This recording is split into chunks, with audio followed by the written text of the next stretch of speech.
suite, Nikos Aliagas, retour sur les événements en Algérie avec l'annonce du président Bouteflika de ne pas briguer un 5e mandat et de reporter l'élection présidentielle. Vous recevez ce matin le spécialiste du monde arabo-musulman et auteur de Où va l'Algérie aux éditions du CERF, Mohamed Sifawi. Bonjour Mohamed Sifawi. Bonjour. C'est un renoncement ou c'est une manœuvre politique de la part du président Bouteflika ? C'est la continuité d'un processus de mascarade qui a été mis en place par le pouvoir algérien depuis 1962. Et à chaque fois où le peuple algérien exprime une volonté de changement, on lui trouve un subterfuge. C'est un énième subterfuge qui est très facile à voir. C'est que expliquez-nous pourquoi mascarade, pourquoi ce terme. Il y a quelques jours, ça n'a échappé à personne, le peuple algérien, notamment la jeunesse, réclamait un changement radical, c'est-à-dire l'instauration de la démocratie. Bouteflika dit renoncer à un 5e mandat, mais il continuera d'être président. Il se donne un délai très long, c'est-à-dire qu'il va rentrer dans un 5e mandat sans élection. Et en l'occurrence, c'est la manière d'installer la dictature. Parce que la dictature, c'est le contraire de la démocratie. Mais il promet quand même un processus démocratique. Oui, il promet. Les promesses de Bouteflika n'engagent que ceux qui les reçoivent. En 2014, Bouteflika, quelques jours avant l'élection, déjà une autre mascarade, puisqu'il était malade et incapable d'assumer ses fonctions présidentielles, avait annoncé, je cite dans le texte, une fois président, donc en 2014, je modifie la Constitution pour remettre le flambeau à la jeunesse. 5 ans plus tard, il est encore dans les promesses de modification de la Constitution. Il a promis dans le calendrier suivant, que je cite, fin 2019, projet de Constitution, donc fin 2019, il sera toujours là. Courant 2020, donc... élaboration et rédaction de cette constitution définitive qu'il faudra faire approuver soit par référendum, soit par les deux assemblées. Donc, encore 6 mois, 8 mois, etc.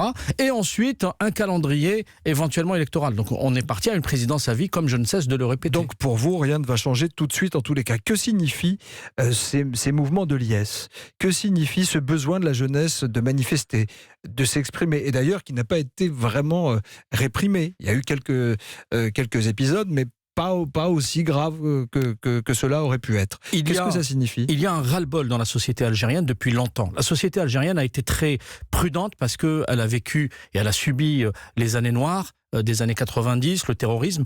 Donc, elle a fait preuve de beaucoup de maturité, beaucoup plus que ses dirigeants. Et elle a trouvé le mode opératoire. C'est dire, on va manifester pacifiquement, on va rien casser, au contraire, on va même nettoyer après les manifestations. Et en plus, c'est une jeunesse. Je veux dire, c'est pas des barbus comme dans les années 80 qui étaient tout crocs dehors réclamant l'instauration de la charia. C'est des jeunes qui sont connectés sur Internet, qui sont sur les réseaux sociaux, et qui s'expriment. Absolument. Et le caractère pacifique a piégé le pouvoir. Donc il lui fallait trouver une solution. La solution, je répète, ça a été la mise en place de cette mascarade qui consiste à faire croire qu'il y aurait un changement, mais en réalité, qu'est-ce qui a changé ? Abdelaziz Bouteflika l'année prochaine sera toujours là, s'il ne décède pas entre-temps. Son ministre de l'Intérieur est devenu Premier ministre, le chef d'état-major de l'armée continue d'être chef d'état-major de l'armée et le chef des services de renseignement continue d'être chef des services de renseignement. Ils ont promis une conférence nationale avec Al-Akhtar Brahimi. Qui est-il exactement ? C'est un diplomate. Oui, c'est un diplomate, c'est un homme du sérail, mais encore une fois, il fait partie de ces octogénaires, de ces septuagénaires dont la jeunesse algérienne ne veut plus. L'Algérie, c'est une moyenne d'âge de 27 ans. Et ce sont des gens qui étaient là déjà en 1962, qui sont toujours là, qui, à des postes divers et variés, continuent de veiller aux destinées de l'Algérie avec médiocrité. Parce que regardez les résultats. Que ce soit sur le plan économique, que ce soit sur le plan social, les résultats sont catastrophiques, puisque le rêve premier des Algériens, il y a encore quelques mois, c'est de partir à l'étranger.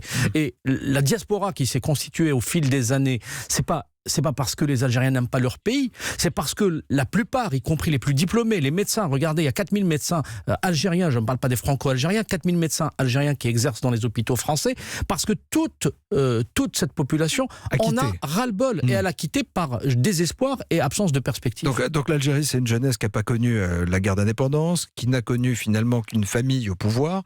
Est-ce que cette jeunesse peut se calmer ? Est-ce que après l'annonce de Bouteflika, ça veut dire qu'elle pourrait ne plus redescendre dans la rue ? Je ne le crois pas. Dès hier soir, alors évidemment, le régime a fait descendre sa clientèle pour klaxonner et faire un peu de bruit. Il y a eu des attitudes mimétiques des gamins qui étaient aussi dans